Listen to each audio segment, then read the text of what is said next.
guy's still putting in a lot of work. I don't know. But at least they've dropped it down to just the one, though, the Ziggs. Yep.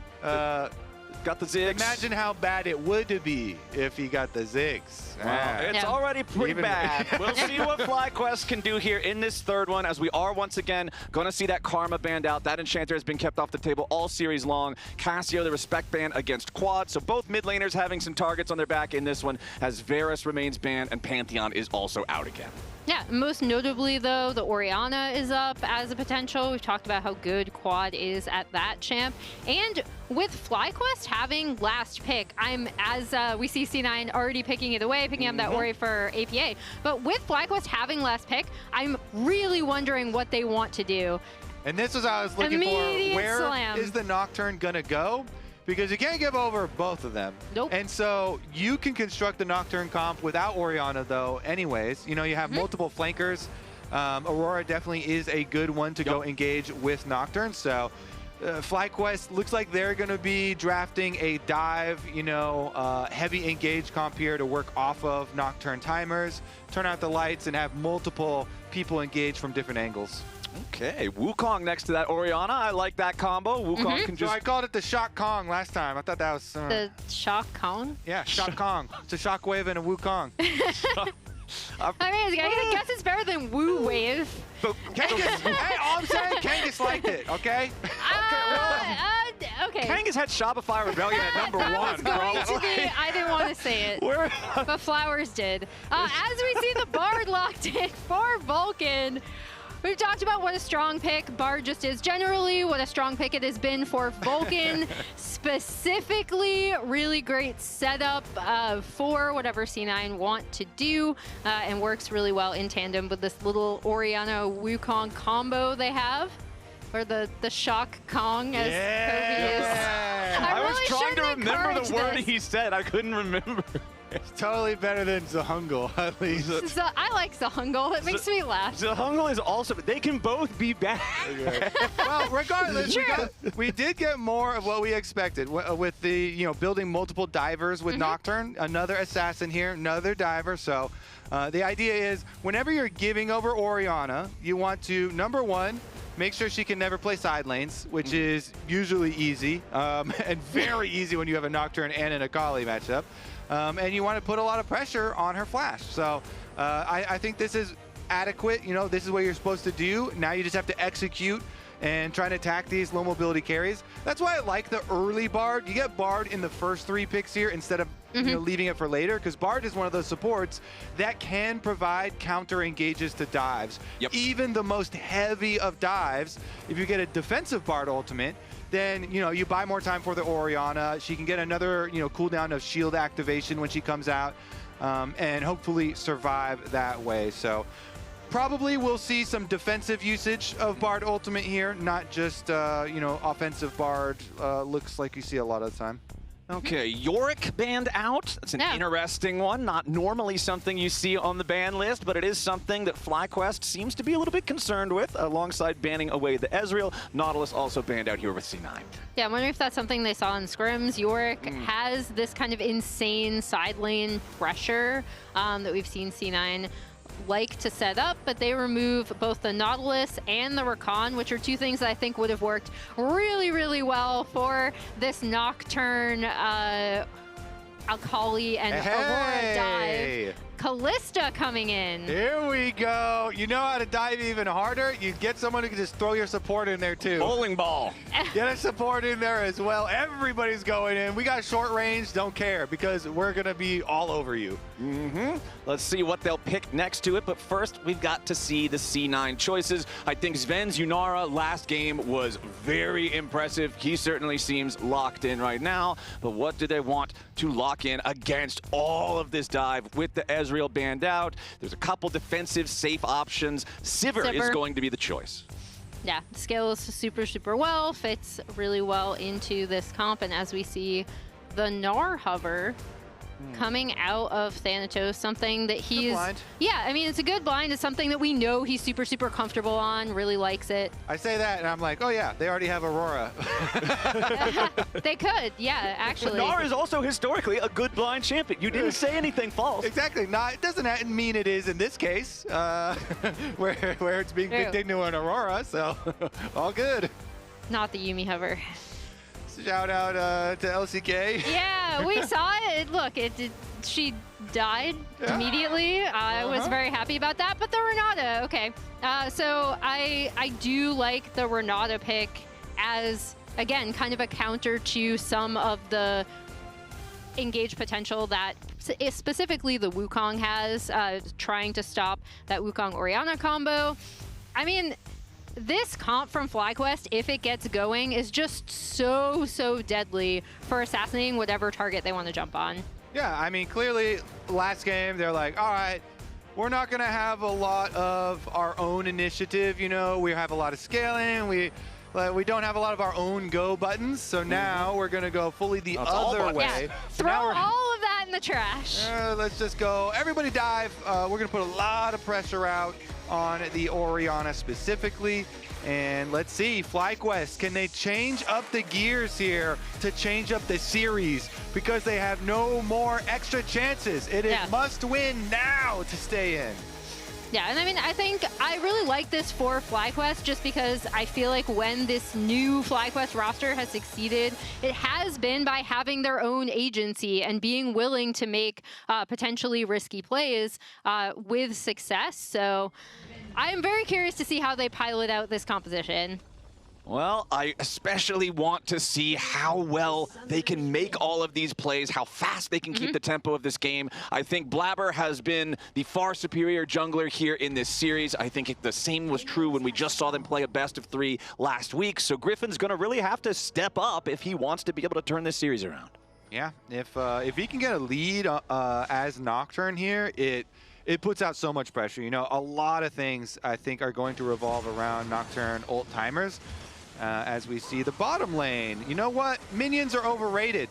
Let's get in there. Yeah.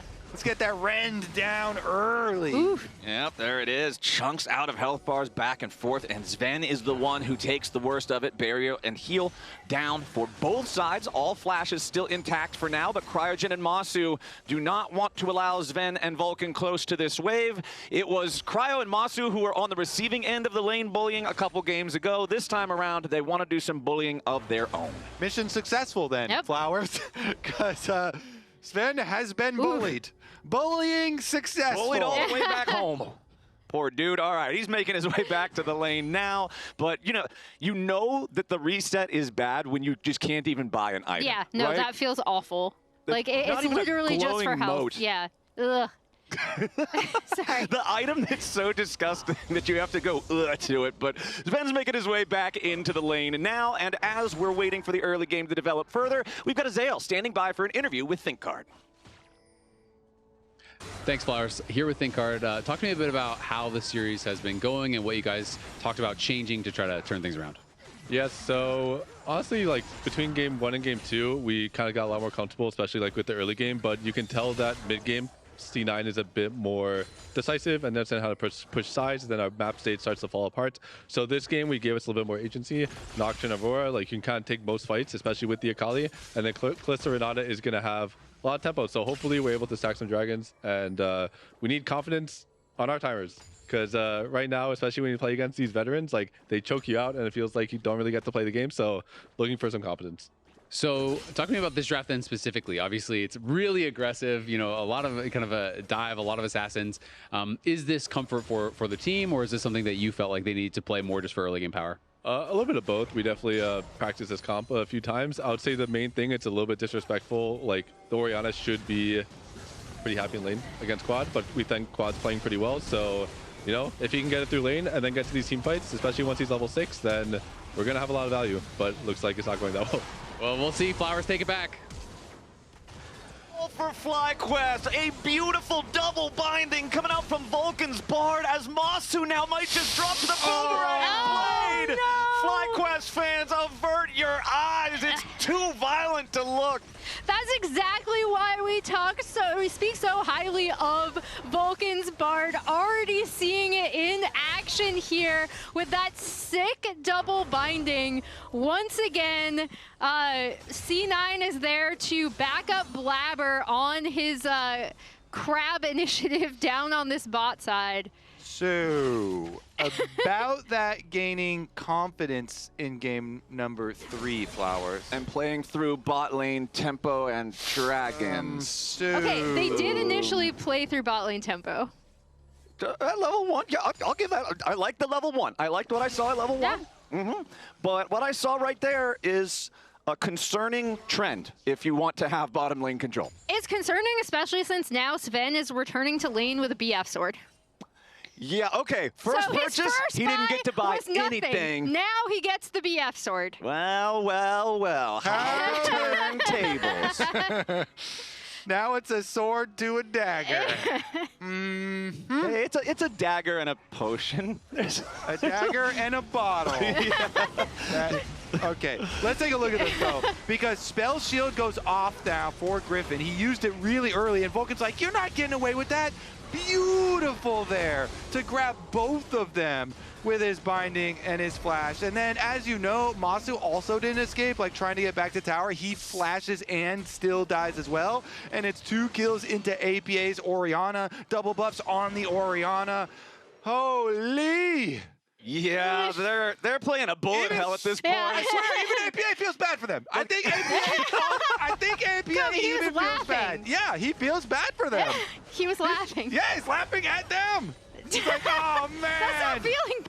You don't think so? I think he feels bad for them. That's why he's laughing. I think he feels good about his state in this game. He was already doing really well in that lane, had shoved the Akali to turret, and now has hilarious. 2 kills. Yeah. Yeah, this is, okay, at least FlyQuest are still going for this first Drake. We'll see if they can manage to secure that. The problem here, Massu's at only 300 HP. It's very hard for Kalista to walk over and do anything about this. In game number 2, I mentioned how both of our games so far, C9 took first Drake before 6 minutes. And it looks like here in game number 3, they're poised to do the same thing again because FlyQuest, they had enough to start it up, but they didn't have the damage to finish the job. So C9 will just walk on in, say thank you very much, and claim Drake 1. And this is so rough for this FlyQuest bot lane to lose that fight there. As we have, I feel like all of this super early action has really ruined our crab narrative. Good try, production. Good try. I know you want to see a crab fight, but too bad because C9 says they win every fight before the third crab comes. So you're just going to see Blaber with a large stick versus a defenseless crab. Especially after we had that little cute graphic with the crab, too. I feel kind of bad for him getting beat over the head with a shock Kong monkey stick, whatever. Yeah. That was not. Let's go back to workshop. We don't even get to see the shock part of it. No, he's just the Kong. All right, we've got Blaber back on his farming angle. He does have his ulti ready to go now. 2v2 here in the bottom lane. Another nice wall stun coming out there from Vulcan. Cryogen for the handshake to disengage, but it's so hard to trade when they've got BF sword and you just don't have anything close to it. And when Vulcan's just stunning you all the time. Jesus. Okay, there we go. A little bit of forward aggro. Meanwhile, mid lane, it's Gryffinn with the paranoia looking to make the play on APA. Perfect execution from Quad to seal the deal. FlyQuest are on the board. Not laughing anymore, is he? Yeah, there you go. Not so funny anymore, buddy. So bot lane didn't go well, but really nice recognition from Gryffinn and FlyQuest to be able to make that play in the mid lane, try to, claw their way back into this early game. And also, more importantly, the shutdown goes directly to Quad. Yeah, if we refocus back on what still remains true for FlyQuest, they got to play off these Nocturne timers. And so immediately, as soon as Gryffinn, is able to get makes a play on mid, they take down the Orianna. And as you say, getting the money into Akali is very, very influential because you can get to your burst damage that much quicker. Quad also has Dark Seal, so that means 2 stacks here for the Dark Seal for Quad. off of that. So you're getting like as intense of a power injection on your first Nocturne ultimate as I would say you can honestly hope for, given the state of the game. Yeah. So I think that was like best case scenario that they could hope for. And bodes well for viewers that want to see more games. Exactly. And bodes well for us who want to see more games as well. Well, and Kobe, as a longtime jungler, you know the importance when you're playing a champion like Nocturne that feels so ulti-reliant on having that first one pay those dividends that you're talking about. It looks like Massu, I don't even have time to talk about the junglers. They have killed Kalista again. C9 decide that FlyQuest's AD carry does not get to play this game. But you can still talk about the junglers, talk about how Blaber set up that dive from his bot lane onto Massu. We saw, Gryffinn recognizing he could make a play in mid. APA is typing as usual. But then Blaber recognizing, again, because this bot lane did not go initially particularly well for Massu and Cryogen after that initial scuttle fight. That is a really big point of power for C9, able to get the dive onto Massu. Oh, he's going again. I swear, this man must think Microsoft Word is a PvP game. He is just always in there. Chat, do you think APA is going to lose focus in this series? From typing. Yes. There's a simple yes or no question here. Production will let us know what you say. Is it going to lose focus? Because could be the case. I mean, we've all been there. You're winning pretty hard. Like, the series is going very well for them. And this game as well, they start out with so much money. It could happen. All right, so looking at the scoreboard right now, because we have been talking about how things have gone really well for Cloud9 on this bottom half of the map. Looks like Zven is under pressure once more from Massu. Barriers for barriers, low HP now on the Sivir. So FlyQuest going to find themselves a good trade down here. Yeah, I mean, this Renata combo is still like nothing to sneeze at in lane, right? Like, they are very powerful, and they're pushing this wave in. Zven is going to go back. We'll see what he ends up picking up. Gakgos might be in trouble. Yeah, here's what I was going to talk about earlier, is top lane has been like the point of strength for FlyQuest here. This is the one spot that they're winning in, and I just immediately curse it. Thanatos chases Gakgos out of lane, finds the solo kill, uses the flash to guarantee that Gakgos won't be able to get away with those Aurora tricks. Nice moves from Thanatos. Yeah, that's the only thing. You know exactly where the Aurora is going to bounce to. When you bounce off that wall, you're going a very predictable direction. Really nice from Thanatos, immediately investing the flash to get the kill, not leaving room for Gakgos to flash as well. And you could see Gryffinn was thinking about a recall there, but the second dragon is alive. A dragon's kind of just like a high fantasy version of a crab, and C9 definitely want to maintain control over stacking these up.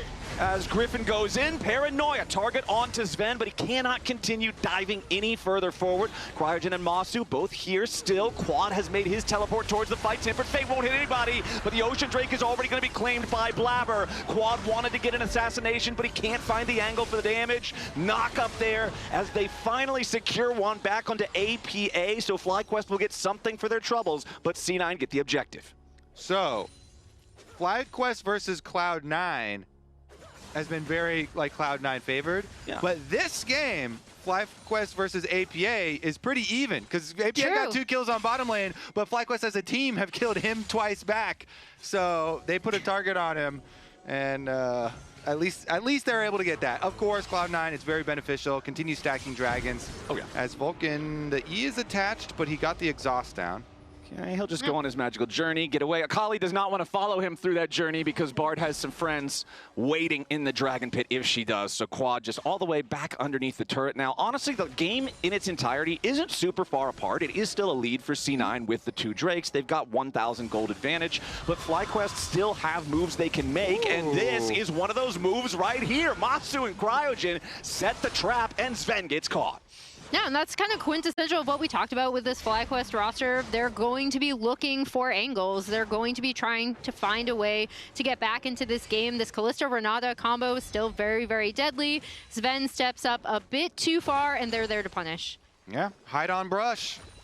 Able to get him. They push the wave, and honestly, let's see. I mean, Cryogen should be fine here. Vulcan just doing a little harassment as he does Bard things and journeys around, but They definitely, you know, cutting that gold lead right back down. FlyQuest now just remain focused on the game plan with this Nocturne, Gryffinn Nocturne ultimate, you know, coming up fairly shortly, and see what they can do on that next Nocturne ult timer, because your solo laners should be level 11s quite soon, as Vulcan now a vulnerable target. But when Akali can get level 11 as well, you know, having high potential here as far as assassination.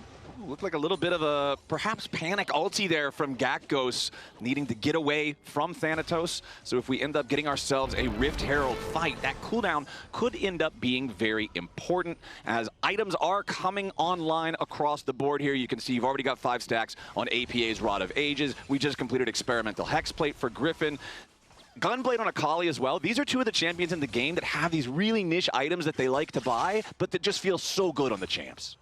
Yeah, whenever I, like, that is the Akali item, you know? Like, I don't think of any other champion when I think of Gunblade. I think of Akali. And again, I think of Kale. Kale from back in the day. Yeah, used from, to like, ancient League of Legends. What about old, Stanley Nidalee, if you're talking ancient? Yes, oh, okay. yes. If we want to really hop in the time machine. Stanley Nidalee. Yes, yes, I do. But yeah, I would agree that Akali is the #1 that probably a lot of people think of when they think of that, or there's definitely some high elo players who would pick Katarina as their answer for it, as one of the old staple Katarina builds.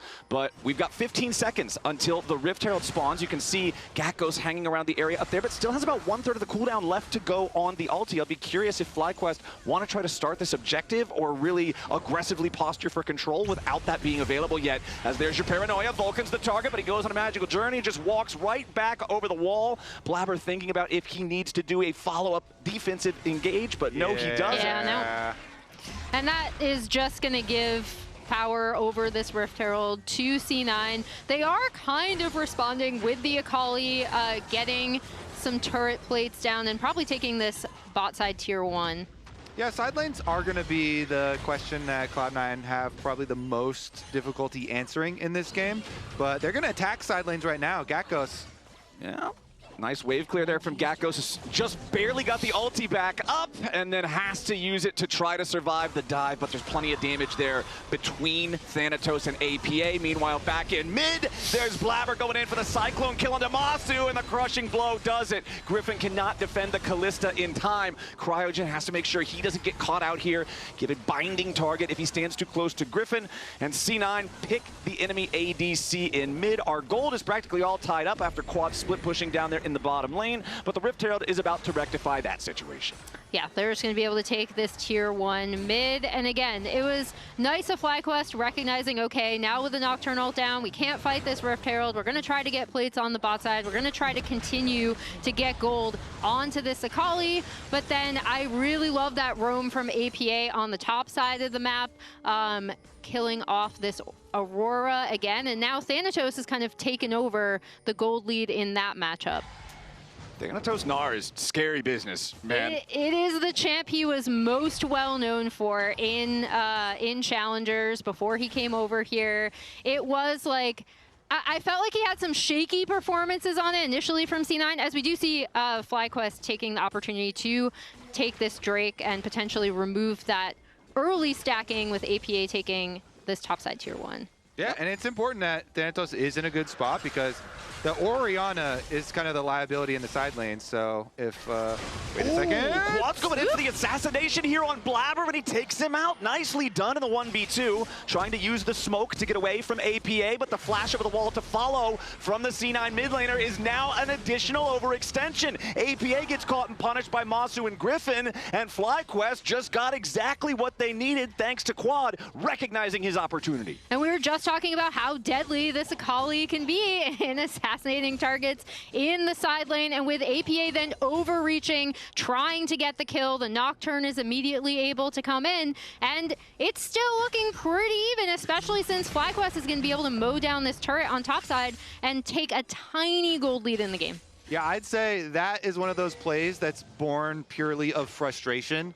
It's one of these like sunk cost fallacy plays where he's just mad that you just killed my jungler, and you know, maybe he's feeling pressure, Blaber's like, what? You're gonna let him get away with that, buddy? Because you're not thinking about, oh, Nocturne has ultimate. There's a Nocturne ult timer right now. So why am I flashing to try and kill this Akali? Little frustration there. So now Quad gets a little smirk this time around, and let's get a look at live. They're already fighting in River. Gunblade active used. We're fighting in River, but there's no dragon to even fight for. This is a crab battle right here, and that one is going to go the way of Gryffinn and FlyQuest. And FlyQuest have honestly retaken the gold lead. It's not a lot. It's not anything you're writing postcards home about, but that feels so good considering how rough this series has been. And big thing now to me is going to be Orianna's side lanes, because you just flashed aggressively trying to make up for that play. Now with no flash, APA has to like quickly shove a wave and then run away really quickly, because you basically just always assume Nocturne's ultimate is up unless he literally just used it at this point in the game when it's rank 2 and you experimental hexblade and everything. So you have to be super cautious in side lanes as an immobile carry with no flash. Yeah, and that's where, again, we're also going to see the power of Quad and even Gakgos in these side lanes up against that Orianna. It should allow them to play a lot more aggressively as well, with the Nocturne kind of at their back. And this is a really nice kind of clawing back in from FlyQuest with making these picks and kind of punishing C9 over aggression. And you see the hovers here. Blaber, everyone is well aware. All right, Orianna is going to be a target in the side waves. So Blaber's hovering, Vulcan's hovering. Yeah, Vulcan immediately with the defensive tempered fate. It's going to catch out both his ally and the enemy diver as Griffin's now knocked down below half HP. Blaber looking for a little bit more here, but he does have to be mindful of Massu's damage in return. Everybody's committing teleports. Everybody wants to see where this goes. Thanatos has no Gnar bar. Quad is already down to half HP. Massu gets bound into the wall. Between worlds damage is huge coming out from Gakgos. And Thanatos is about to transform. Quad will not survive thanks to the bailout. A double kill for Zven. It's a bloody fight up here in the top lane, but C9 win it 4-for-2. That's why it's important to know your own weaknesses, Flowers, because then you know where your opponents will attack, and you preemptively hover him, just like we're talking about. Blaber and Vulcan here for the counter. You got the defensive Bard ult we were looking for from Champ Select, and Blaber's ultis here, actually crazy. Got double knockups on both of them. He plays the range really nicely. Super good counter there from C9, Blaber and Vulcan there to play off of the known target. And then the follow through here is big. Yeah, and then you see Thanatos kind of doing some damage on the backside of this too. We talked about potential re-engage from this C9, especially with the Bard ult potentially being used defensively to stop. This really just shows, again, C9 recognizing where they could potentially be weak, especially after a couple picks, and then really capitalizing. That re-engage from Blaber was so good. All right, Baron on the board, and we will have our next dragon in 45 seconds here as well. So name of the game is setting up 4 neutral objectives for C9. It's about being respectful of the Nocturne and the Akali burst. And for FlyQuest, it's about maybe making sure you're hitting an angle where they might not expect you. But no, it's C9 making the play instead. And with a quick kill onto the enemy jungler, Baron might just be the call. Blaber's had such a good series, Kobe. We talked about this jungle matchup, how much we like each of these junglers. We had the graphic come out of the Unk and the Zoomer, and Blaber has just had such an amazing performance, really recognizing that he can jump on Gryffinn there, and it's going to be Baron to C9 potentially. Well, FlyQuest is looking to stop it. But the Baron health bar already down to 5,000 here. Quad seeing if he has to go all the way around for a long pincer attack as Thanatos jumps over the wall, ready to stop Gakgos. The Baron already secured by Blaber and C9. Tempered fate timing, trying for something cheeky there. Doesn't quite work out, doesn't quite need to. Blaber gets the kill onto Gakgos. Defensive handshake means C9 can't chase any further. But my friends, they have already just had a massive surge in power. They're up over 3,000 gold now. They've got the Baron for the next 3 minutes. This dragon should be no contest. FlyQuest are out of sorts. Yeah, immediately into the Drake stacking. They will get Ocean Soul, or yeah, Ocean Soul point off this. Or no, Mountain Soul point off this, sorry. The other thing I want to talk about, though, is, again, Thanatos. We talked about how good he is on the Gnar, how it was his signature pick. How initially when he came to this C9 roster, he was kind of struggling to team fight with them. I feel like we've seen... We're seeing a dive now. Gryffinn going in, looking for the kill on Zven. Finds a massive shutdown. Huge stuff there from FlyQuest. But another nice Bard stun coming out from Vulcan. It keeps Thanatos alive. And now Massu is trying to fight and kite all the way through this. But Blaber's got the dash. The Cyclone takes him out. And now there's no way for Cryogen to do anything about this on his own. A triple kill to Blaber. And he's thinking about more. C9 going to disengage now. And right when it looked like FlyQuest had maybe found a moment from a larger opening, no, C9 shuts it down, and it's the Vulcan Bard double stuns once again. I'm having a hard time deciding between Blaber and Vulcan Flowers. For like this series, they have both smurfed.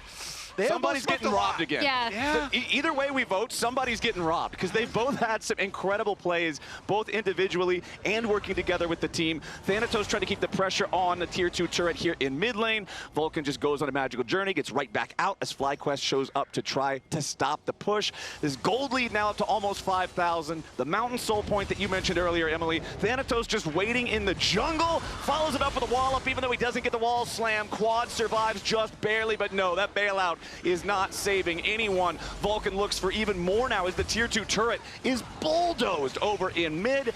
Does take a couple of spears for his trouble. Griffin's trying to defend up there in the top lane, tier 2, but a nice tempered fate from Vulcan, followed up by the shockwave from APA, and Massu's Kalista has nowhere to go. Cryogen likely to die here. The bailout, again, it's not able to save anyone. We're seeing so little value from this Renata so far in this game, as C9 are just going to continue their push. There's only 2 left alive on the FlyQuest side, and the mid lane inhibitor turret is already down.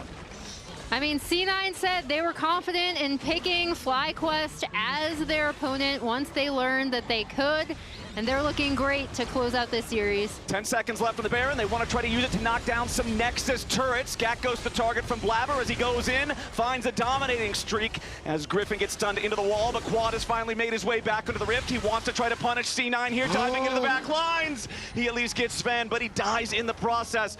FlyQuest have respawned. They have enough men on the map to hopefully defend their Nexus, at least for a little while longer. Thanatos, the only one with a decent health bar left on C9, but that's not going to stop him. Massu and Cryo are dead again. Thanatos in hot pursuit of Gryffinn does not want to allow that last FlyQuest player away. It's an ace for C9, and once again, Vulcan is just trolling because it's funny.